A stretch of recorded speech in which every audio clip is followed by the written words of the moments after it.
বিদ্যাঙ্গন YouTube চ্যানেলে অষ্টম শ্রেণীর ছাত্রছাত্রীদের স্বাগত। আজকে আমরা যে বিষয় নিয়ে আলোচনা করব সেটি হচ্ছে বাংলা ব্যাকরণ। সামনেই তোমাদের দ্বিতীয় ইউনিট পরীক্ষা, এই দ্বিতীয় ইউনিট পরীক্ষায় বাংলা ব্যাকরণ থেকে ধ্বনি পরিবর্তনের অধ্যায় থেকে যে প্রশ্নগুলো তোমাদের আসতে পারে সেই প্রশ্নগুলোই উত্তর সহ আজকে আমি তোমাদেরকে দেখিয়ে দেবো। তাই ভিডিওটি প্রথম থেকে শেষ পর্যন্ত দেখতে থাকো, কেননা এই ভিডিওতে আমি তোমাদেরকে সম্পূর্ণ প্রশ্নের উত্তর সমেত তোমাদের সাথে আলোচনা করেছি। ভিডিওর একটি ফ্রি পিডিএফ তোমরা ডাউনলোড করতে পারবে।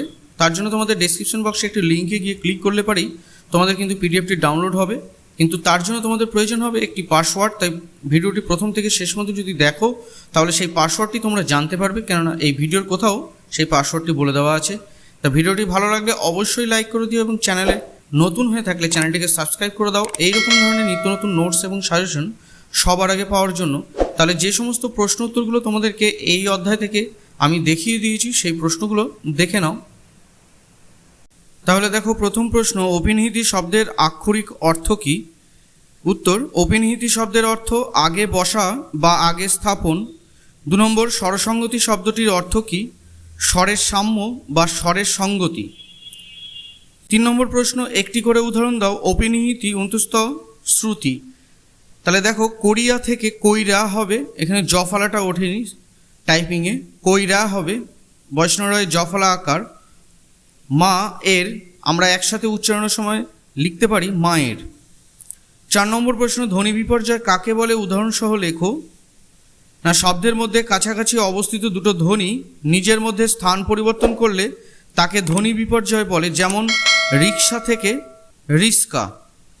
5 নম্বর প্রশ্ন, ধ্বনি পরিবর্তনের ধারাগুলো কি কি? না, ধ্বনি পরিবর্তনের ধারাগুলি হলো ধ্বনি আগমন, ধ্বনি লোপ এবং ধ্বনি রূপান্তর। ধ্বনি লোপ বলতে কি বোঝায়? একটি উদাহরণ দিয়ে বোঝাও। না, অনেক সময় উচ্চারণের সময় শব্দের অন্তর্গত বিশেষ বিশেষ ক্ষেত্রে ধ্বনির উপর অতিরিক্ত জোর পড়ার জন্য অন্য একটি ধ্বনি লুপ্ত হয়ে যায়, এই প্রক্রিয়াকেই ধ্বনি লোপ বলা হয়, যেমন আতসী থেকে তিসি, স্থান থেকে থান। 7 নম্বর প্রশ্ন, অভিশ্রুতি কাকে বলে? উদাহরণ দাও। না, শব্দ মধ্যস্থ ই বা হস্যু লোপ পেয়ে উচ্চারণ করার রীতিকে অভিশ্রুতি বলে, যেমন কোরিয়া থেকে কইরা থেকে করে। স্বরলোপ। 8 নম্বর প্রশ্ন, স্বরলোপ কয় প্রকার? একটি করে দৃষ্টান্ত দাও। একটি দৃষ্টান্ত দাও। 3 প্রকার: আদি স্বরলোপ, মধ্য স্বরলোপ, অন্ত স্বরলোপ।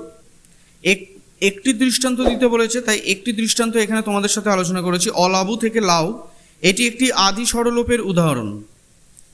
9 নম্বর প্রশ্ন, অপিনিহিতি কাকে বলে? না, শব্দ মধ্যস্থ ই বা হস্যু পূর্বে উচ্চারণ করার রীতিকে বলা হয় অপিনিহিতি, যেমন সাধু থেকে সাউথ। 10 নম্বর প্রশ্ন, স্বরসঙ্গতি কাকে বলে? উদাহরণ দিয়ে বুঝিয়ে দাও। না, শব্দের মধ্যে একাধিক স্বরধ্বনি থাকলে উচ্চারণের সময় তারা একে অপরকে প্রভাবিত করে এবং নিজের মধ্যে সঙ্গতি সাধন করে। তা স্বরধ্বনির মধ্যে এরূপ সঙ্গতি সাধনের নাম স্বরসঙ্গতি, যেমন বুড়া থেকে বুড়ো। 11 নম্বর প্রশ্ন, সমীভবন কাকে বলে? এর প্রতিশব্দ লেখো। না, শব্দের মধ্যে অবস্থিত দুটি ভিন্ন ব্যঞ্জনধ্বনি উচ্চারণের সুবিধার জন্য একে অপরকে প্রভাবিত করে এবং রূপান্তরিত হয় একে সমীভবন বলে, যেমন পদ্ম থেকে পদ্ম। যেমন প দয়ে ময়ে আছে, এখানে প দয়ে দয়ে। তা সমীভবনের প্রতিশব্দ হলো ব্যঞ্জন সঙ্গতি ও সমীকরণ। 11 নম্বর প্রশ্ন, স্বরভক্তি বলতে কি বোঝো?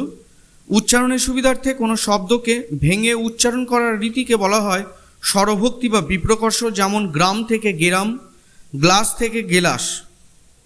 সমাক্ষর লোপ কাকে বলে? উদাহরণ দাও। সমাক্ষর কথাকে যদি সন্ধি বিচ্ছেদ করো, সমান অক্ষর লোপ পায়, মানে দুটো সমান অক্ষরের মধ্যে একটি অক্ষর লোপ পাবে।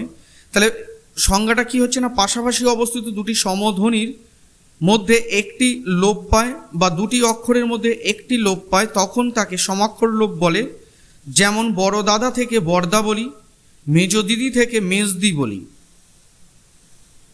13 নম্বর প্রশ্ন, স্বরাগম কাকে বলে?